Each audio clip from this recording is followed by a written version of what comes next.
ketiga, PT Dirgantara Indonesia atau PT DI pertama kali mengungkapkan rencana pengembangan pesawat dengan pesawat 19 penumpang dan sejumlah model helikopter sipil sebagai bagian dari rencana program pembenahan yang dicanangkan berjalan untuk 5 tahun ke depan.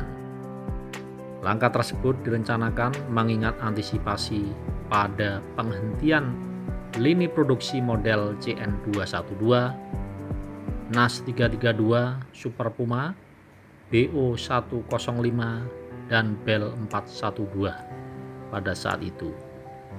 Proyek diharapkan dapat berjalan dengan membuka kerjasama antar negara Asia Tenggara dan juga dengan mengandalkan teknologi penerbangan yang didatangkan dari negara-negara barat. Proyek akhirnya dilaksanakan dengan proposal pendanaan pada tahun 2006 yang bersumber dari kerjasama Qatar Indonesia Joint Investment Fund dengan nilai investasi sebesar 65 juta US dollar, yang mana porsi sebesar 70% dikontribusikan oleh Qatar, sedangkan sisanya sebesar 30% didanai oleh Indonesia. Pada Juni 2011, harga per unit diestimasi akan berada pada angka 4 juta US dollar. Dan prototipe pertama diprediksi akan terbang pada tahun 2014. Hingga tahun 2014, target tersebut belum terpenuhi dan harga estimasi sebelumnya mengalami kenaikan menjadi 5 juta US dollar.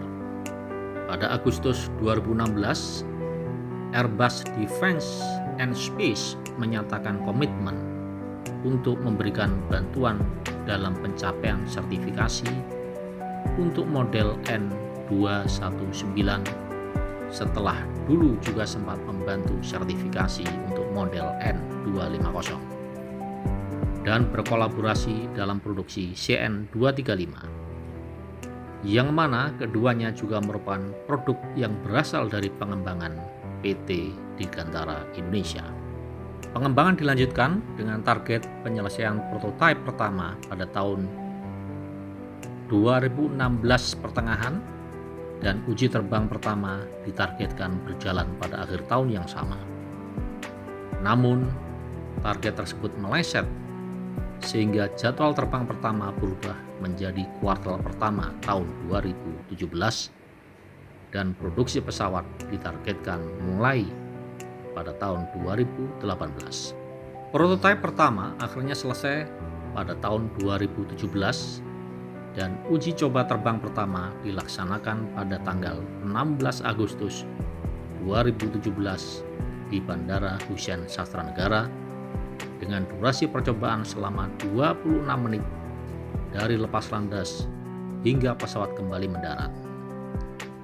Presiden Joko Widodo meresmikan pesawat N219 dengan julukan Nurtanio sebagai penghormatan kepada Marsikal Nurtanio Pringgo Adi Suryo setelah meninjau prototipe di landasan udara Halim Perdana Kusuma pada tanggal 10 November 2017. Hingga pertengahan 2019, PT Dirgantara Indonesia masih berusaha melengkapi jam terbang uji coba yang diperlukan untuk mampu mendapatkan sertifikasi yang dibutuhkan untuk produksi massal N219.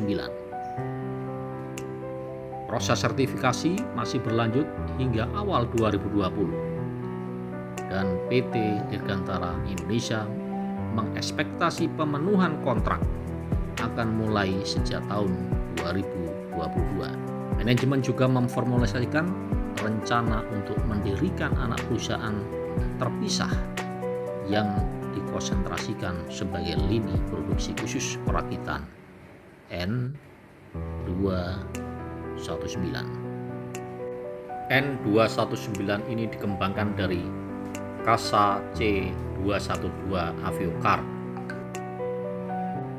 N219 Nurtanio ini memiliki dua mesin turboprop dan Whitney PT6A42 yang masing-masing dapat menggerakkan daya sebesar 850 SHP dengan menggunakan 4 blade metal propeller produksi Arzel dan mampu mengangkat 19 penumpang secara keseluruhan.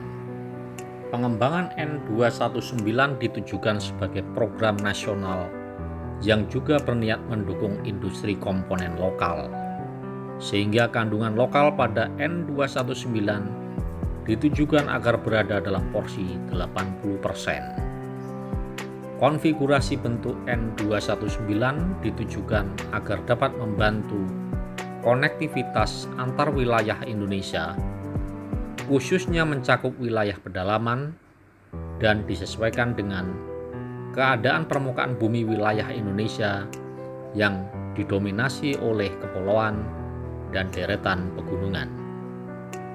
Rencana di masa mendatang juga melibatkan pengembangan varian model N219 sebagai pesawat amfibi untuk memudahkan akses pada wilayah yang dikelilingi oleh perairan.